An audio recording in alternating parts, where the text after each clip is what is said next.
En un comunicado oficial, el Ministerio de Salud anunció que se descarta la presencia de la viruela del mono en Ecuador. Esto tras los análisis realizados por el Instituto Nacional de Investigación en Salud Pública, al nuevo caso reportado el domingo 12 de junio del presente. Al recibir los resultados este miércoles 15 de junio, mismos que fueron negativos para la enfermedad, el Ministerio de Salud Pública detalló que este caso es de una investigación que se trató de un joven que presentó síntomas como fiebre, decaimiento, malestar general y vesículas. El documento asegura que se realizó el cerco epidemiológico por precaución para él y sus contactos. Además, se tomaron las muestras para su análisis. Con esta información, la cartera de Estado ratifica a la fecha que en el país no se registra ningún caso de viruela del mono. No obstante, el Ministerio de Salud Pública recomienda a la ciudadanía lavarse constantemente las manos y, en caso de presentar síntomas asociados a este virus, usar mascarilla y acudir al centro de salud más cercano para su revisión médica. La tarde del miércoles 15 de junio, Alexander Núñez, juez de la Unidad Especializada de Violencia contra la Mujer y la Familia, negó el pedido de habeas corpus solicitado por la defensa del presidente de la Confederación de Nacionalidades Indígenas del Ecuador, CONAIE, Leonidas Issa. Tras la presentación de los argumentos por parte de la defensa del líder indígena, el juez Núñez explicó los alcances del habeas corpus, recurso que tiene como finalidad recuperar la libertad ambulatoria del solicitante, por lo que no sería procedente debido a que Issa ya recuperó la libertad en la audiencia de calificación de flagrancia.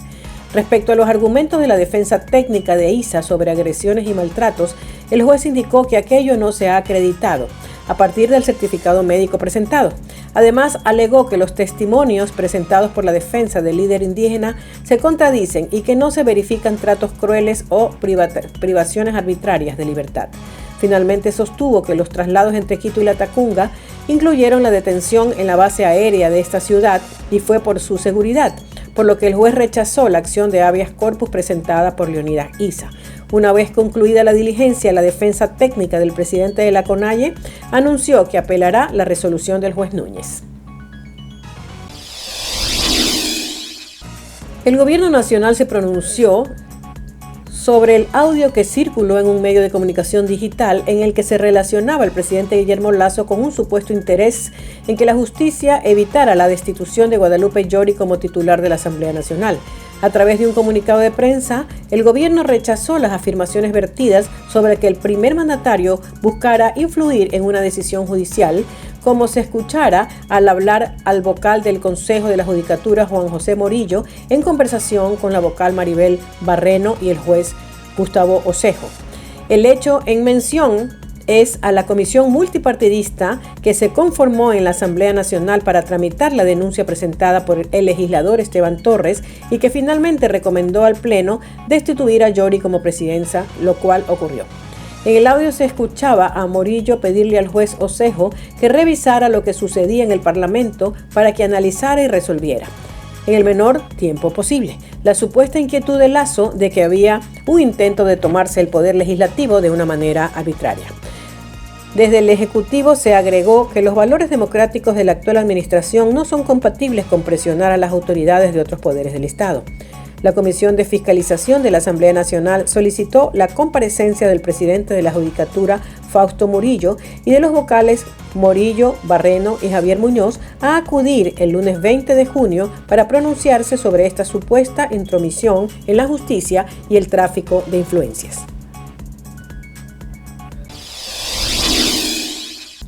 El lanzamiento del plan de externalización de farmacias estaba previsto para el 16 de junio del presente año por el presidente Guillermo Lasso. Sin embargo, debido a las movilizaciones, nuevamente fue aplazado.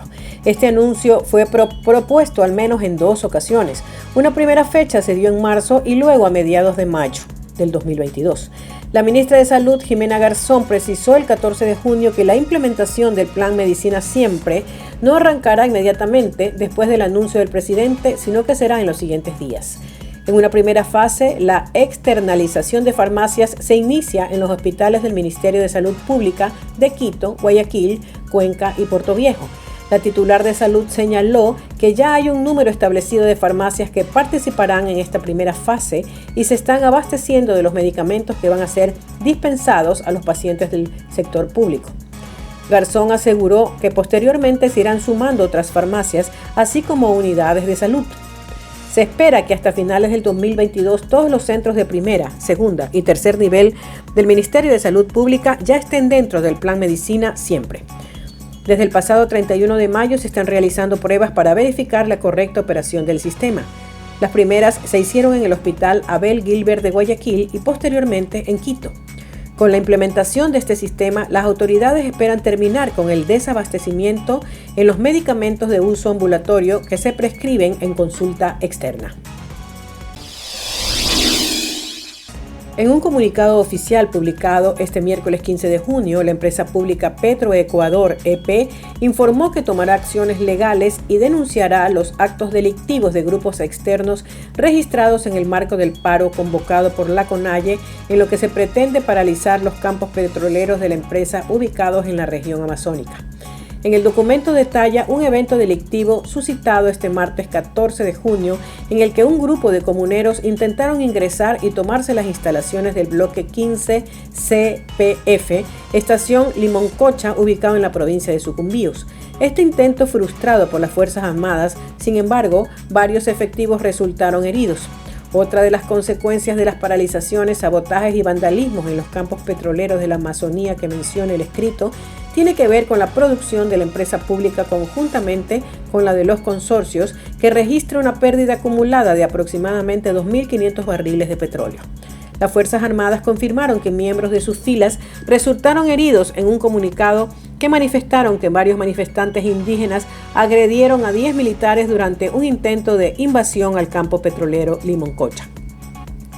Finalmente se informa que los manifestantes mantienen apagados los pozos petroleros de Indillana, que es el ingreso al bloque 61, La Concordia y Conaco, ubicados en las provincias de Orellana, lo que causaría millonarias pérdidas al país, y que en la parte logística el poder cumplir con la provisión interna de petróleo también se ha visto afectada con el cierre viales en varias zonas del país por las protestas. El presidente Guillermo Lasso dispuso que en todas las provincias se intensifiquen los operativos para el control de precios y enfrentar así la especulación. Mediante el decreto ejecutivo 452, la orden entró en vigencia desde el 15 de junio del 2022. En el documento oficial, el presidente señaló que todos los gobernadores deben coordinar con las intendencias de policía los mecanismos de control para prevenir y erradicar procesos especulativos. Esto luego de que se denunciara que en ciertos productos se eleva de manera ilegal el precio final. Cometer este delito es penado por el Código Orgánico Integral Penal, según el caso. Por ejemplo, no pagar el precio mínimo de sustentación para el banano, maíz, arroz, leche cruda u otro producto agrícola será sancionado con 1 a 3 años de cárcel. En cambio, de 15 a 30 días de privación de libertad recibirá aquel que incremente sin autorización los valores de los productos sujetos a precio oficial. La especulación de precios ha sido uno de los reclamos de organizaciones campesinas y de gremios de productores. El Ministerio de Agricultura indicó que semanas pasadas que sus oficinas se pueden presentar denuncias por el incumplimiento de la norma. Algunas de las sanciones pueden ser la suspensión de operaciones comerciales de las empresas infractoras.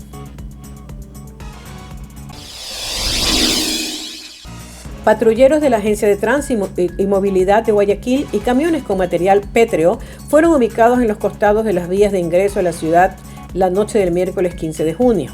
La alcaldesa Cintia Viteri publicó en redes sociales que es el primer paso de una medida preventiva de 5 pasos diseñada para impedir el ingreso de camiones con manifestantes a la ciudad en apoyo a las movilizaciones sociales convocadas por la Confederación de Nacionalidades Indígenas del Ecuador, CONAIE.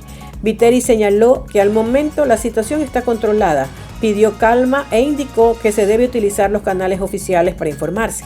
El plan del municipio coincide con el que realiza la gobernación, que desde la madrugada del 15 de junio mantiene máquinas en el lugar estratégico de las vías de Guayas y en los accesos estratégicos también de la provincia. A propósito de esta decisión, el ministro de Gobierno, Francisco Jiménez, hizo una publicación en su cuenta de Twitter en la que señaló que no hay ninguna información concreta que justifique esta medida en el puente de la Unidad Nacional. No actuar es tan peligroso como sobreactuar. El ministro del Interior, Patricio Carrillo, informó desde Carondelet la tarde de este miércoles 15 de junio que 7 elementos de la Policía Nacional se encuentran secuestrados en una comunidad de Cotopaxi. Agregó que están haciendo los debidos acercamientos para su liberación y que pusieron a la respectiva denuncia en la Fiscalía. La detención de los uniformados se dio la tarde del martes 14 de junio pasado, cuando comuneros de Cotopaxi acudieron a los exteriores del centro carcelario de la provincia para conocer en qué condiciones se encontraba el presidente de la CONAIE, Leonidas Issa, quien en ese momento esperaba por una audiencia telemática por el presunto delito de paralización de un servicio público. A su llegada en camiones, los manifestantes tuvieron un enfrentamiento con los policías, quienes usaron bombas de gas lacrimógeno para dispersarlos. En este escenario, en video de redes sociales se ve cómo los comuneros ingresan a los agentes a uno de los camiones. Este miércoles 15 de enero pasado se difundió otro video en el que se aprecia cómo los comuneros exigen a los uniformados que les entreguen sus celulares y armas de dotación. Al parecer, uno de los policías ocultó un celular y un habitante de Cotopaxi le exige, de forma libre y voluntaria, que entregue el dispositivo. Este agente cede y luego otra persona que aparece en el clip anota los nombres de los detenidos. Un camión que circulaba por la avenida Pedro Vicente Maldonado se volcó en el sector de Tanaza, en el sur de Quito. El siniestro vial se registró a la altura de la calle Ayapamba, aproximadamente a las 6:37 de este jueves 16 de junio. La Agencia Metropolitana de Tránsito informó que debido al percance vial, 2 carriles en sentido de sur-norte están cerrados para atender la emergencia. En el lugar, uniformados de la policía y agentes civiles cercaron la zona. Socorristas de los bomberos llegaron con la unidad.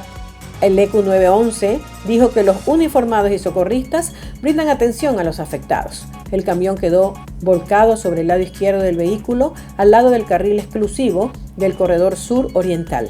Las autoridades no lo confirmaron, pero trascendió que en el vehículo circulaban manifestantes, quienes quedaron heridos por el volcamiento. El camión tenía una pancarta contra el gobierno en la parte delantera de la cabina. A las 7:45 del jueves, el Cuerpo de Bomberos de Quito informó que 12 personas resultaron afectadas por el siniestro vial.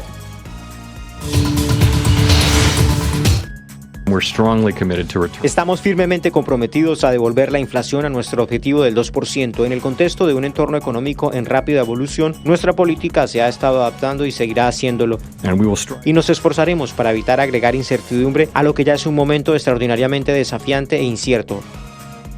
Es más fácil salirse de una recesión suave, 2 cuatrimestres de contracción en la producción de bienes y servicios. Es más fácil salirse de eso que salirse de una espiral inflacionaria. Una vez que la inflación está incorporada, si quieres, en el psyche de la gente, de los trabajadores en particular, y la meten en sus contratos, piden que sus contratos sean indexados, que cada vez que la inflación suba, a ellos les suba el salario. Una vez que tienes esa dinámica, es muy difícil de bajarse del tigre. En entrevista con La Voz de América, el presidente Iván Duque avala unas elecciones transparentes y el respeto por la preferencia de la mayoría de los colombianos. Quien quiera sea el ganador el próximo domingo tendrá no solamente todo el respaldo de parte nuestra para hacer una transición ordenada, pacífica y que le sirva a nuestro país, sino que también nosotros vamos a garantizar siempre que los ciudadanos puedan acudir a las urnas a votar libremente y que se respete su veredicto en las urnas. Sus comentarios se dan a solo horas de que se celebre una segunda vuelta en Colombia y después de que el candidato presidencial Gustavo Petro disputó la falta de acceso a un software contratado por la Registraduría Nacional para contar los votos. Sobre el ambiente político nacional en la antesala de los comicios, el presidente Duque aseveró que el entorno en Colombia no es distinto a lo que pasa en el mundo. Existe en el mundo, Cristina. Es que yo creo que existe en el mundo. En el mundo la política se polarizó. Durante su visita a Washington, el mandatario colombiano consolida lo que él describe como una alianza que va más allá de seguridad con Estados Unidos. Que hoy también tiene como un elemento de ancla la política ambiental, de acción climática y de transición energética. No solamente Estados Unidos se consolida como inversionista, sino que hoy es el principal aliado de los Estados Unidos en la agenda de acción climática regional.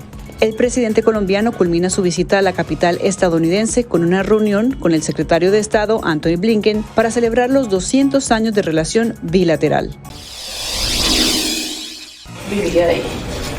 Radicada hace 4 años en Bogotá, María Angélica Castillo es una de los 965.000 venezolanos que han recibido el permiso de protección temporal en Colombia, que les otorga estatus legal por 10 años y les garantiza acceso a salud y empleo.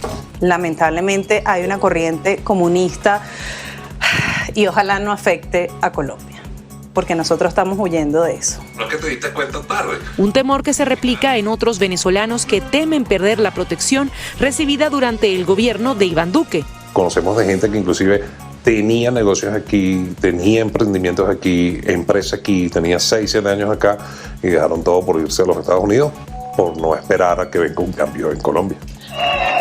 El aspirante a la presidencia, Rodolfo Hernández, escribió en su cuenta en Twitter: contrario a lo que hizo Duque en su gobierno, yo voy a restablecer las relaciones diplomáticas con Venezuela. Una posición que comparte su contendor Gustavo Petro.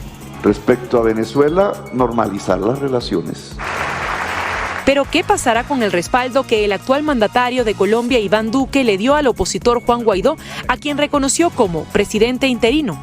En cualquiera de las situaciones, el problema de fondo es que reconocer todos espacios de gobierno o de representatividad no permite avanzar. Entre tanto, eso genera unas tensiones que sobrepasan la frontera. La Organización Mundial de la Salud sigue de cerca el aumento de los casos de viruela del mono en el planeta mientras evalúa la necesidad de una estrategia de vacunación masiva. Europa sigue siendo el epicentro de este brote en aumento, con 25 países que han reportado más de 1.500 casos, lo que representa el 85% del total mundial. La magnitud de este brote supone un riesgo real. Cuanto más tiempo circule el virus, más se extenderá su alcance y más fuerte será la capacidad de la enfermedad de establecerse en países no endémicos. Situación que preocupa a la cúpula de la OMS, explicó su director general Tedros Ghebreyesus. El brote global de viruela del mono es claramente inusual y preocupante. Es por esa razón que he decidido convocar al Comité de Emergencia bajo el Reglamento Sanitario Internacional la próxima semana para evaluar si este brote representa una emergencia de salud pública de interés internacional.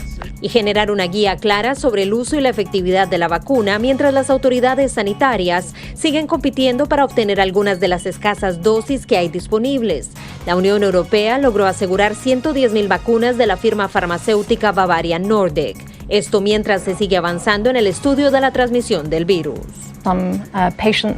Hay algunos pacientes a los que se les ha realizado una prueba de semen para detectar el virus y han dado positivo, así que eso es algo que estamos analizando.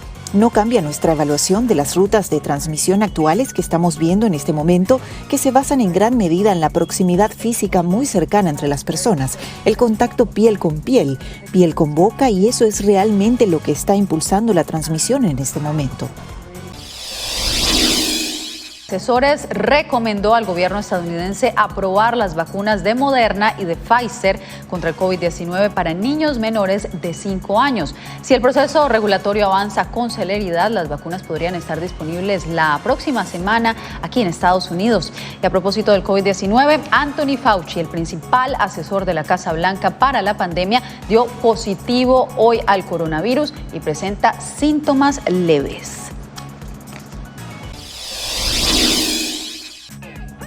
En 2012, el entonces presidente Barack Obama lanzó un programa conocido por sus siglas en inglés DACA, que busca proteger de la deportación a inmigrantes indocumentados traídos a Estados Unidos cuando eran niños. Una década después, muchos beneficiados recuerdan cómo cambió su vida. Bueno, yo llegué aquí a los 12 años, entonces estuve indocumentada hasta el 2012, que fue el programa DACA.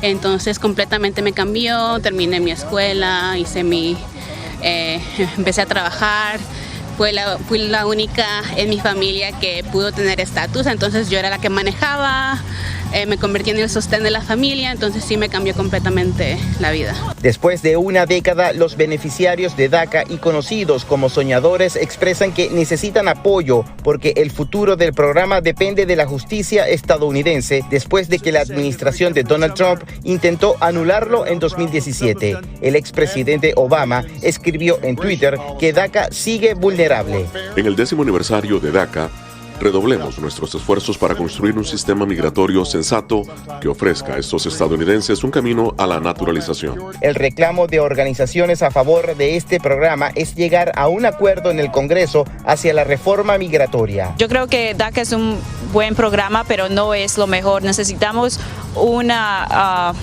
nueva reforma que incluya ciudadanía a las personas. Y mientras esto sucede, 8 de los 13 candidatos apoyados por el expresidente Donald Trump obtuvieron la victoria en las elecciones primarias que este martes tuvieron lugar en Nevada, Maine, Dakota del Norte y Carolina del Sur, para que ambos partidos definan a sus abanderados para las elecciones de medio término en noviembre, y cuando se conocerá cuál de los dos partidos, el demócrata o el republicano, pues tomarán el control de ambas cámaras del Congreso estadounidense. A pesar de la preocupación de Estados Unidos y Costa Rica por el ingreso de tropas rusas a Nicaragua, la Asamblea Nacional aprobó un decreto enviado por el presidente Daniel Ortega. Bienvenidos sean las tropas que vienen a ayudarnos a fortalecer nuestras capacidades y a la seguridad de la nación.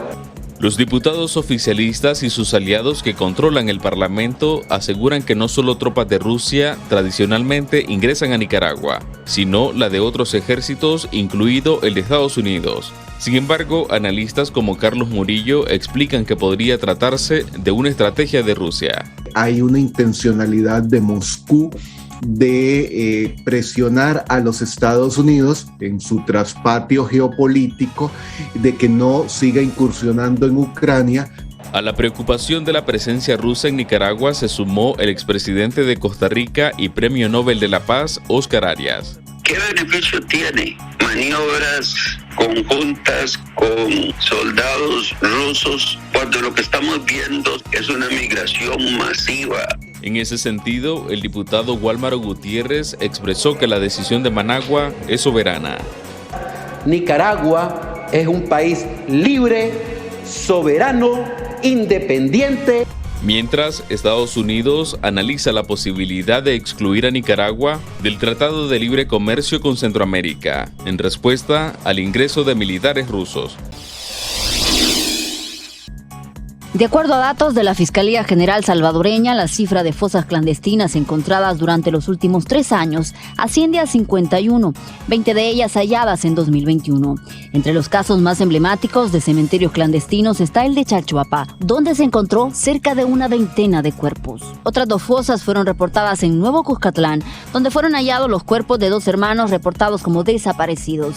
Organizaciones defensoras de los derechos humanos señalan que los desaparecidos pasó a ser uno de los principales problemas del gobierno de Nayib Bukele. Estadísticamente, el tema de desapariciones superó al número de homicidios a partir del año 2019. Nos preocupa la cantidad de fosas que han sido localizadas, pero además de las localizadas, las que no son publicadas, de las que no se da información. Las organizaciones señalan que no hay datos oficiales sobre el número de desaparecidos de 2022 y que los esfuerzos del Estado ahora están más concentrados en el régimen de excepción que en buscar a los desaparecidos. Es decir, no están investigando, no están dando información sobre las personas desaparecidas.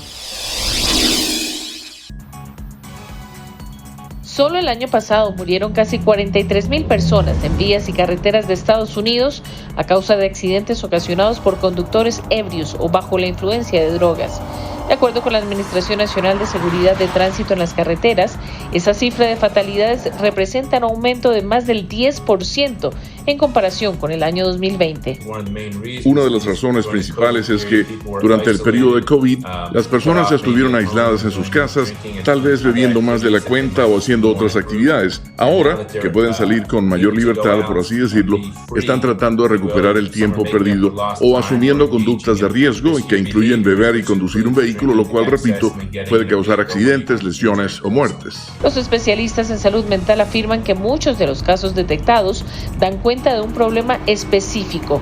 Durante la pandemia, muchas personas experimentaron ansiedad o depresión, o a algunos se les acentuó y acudieron al licor o a las drogas en busca de alivio. No porque dejó de manejar y se olvidó de cómo manejar, sino que ha estado bajo la influencia de drogas o alcohol, producto de una depresión o ataques de ansiedad. Organizaciones no gubernamentales como Mothers Against Drunk Drivers o Madres contra Conductores Ebrios piden al gobierno nacional programas de apoyo a salud mental, reeducación vial y medidas más efectivas para detectar y detener a conductores bajo la influencia de alcohol o drogas. Saludos. Anthony Santos creó el sueño de su vida, su propio auto eléctrico. Trabaja con 36 voltios. Le tomó más de 10 años, 2 prototipos, 15 fallidos intentos de motor, incluyendo el de una máquina industrial de coser. Hoy, a sus 60 años, sin dominar la tecnología ni cursar en prestigiosas universidades, creó el primer prototipo de un carro eléctrico en Colombia. Me encanta la electricidad, es que es un fenómeno que me asombra. Por consiguiente, con base a estas dos cositas, espacio vial en las grandes ciudades y el medio ambiente, es que cabilé con la idea del vehículo eléctrico. Diariamente utiliza su pequeño prototipo para ir al trabajo y, lejos de pensar en volverse millonario, su meta es crear una batería de bajo costo para replicarlo, resolver un problema de movilidad y generar empleo. Sé que es muy difícil, por ejemplo, competir con Tesla, competir con la Mazda, competir con todas esas multinacionales. Pero si, por ejemplo, caracterizamos un vehículo que sea para transportarnos, como lo dije, ¿por qué no los colombianos podemos distinguir un vehículo eléctrico también? Y como si el carro eléctrico fuese poco, este creador ya terminó de diseñar una motocabineta, un chasis de moto con cabina completa que opera a gas y energía solar. Según él, el vehículo ideal para personas de bajo presupuesto.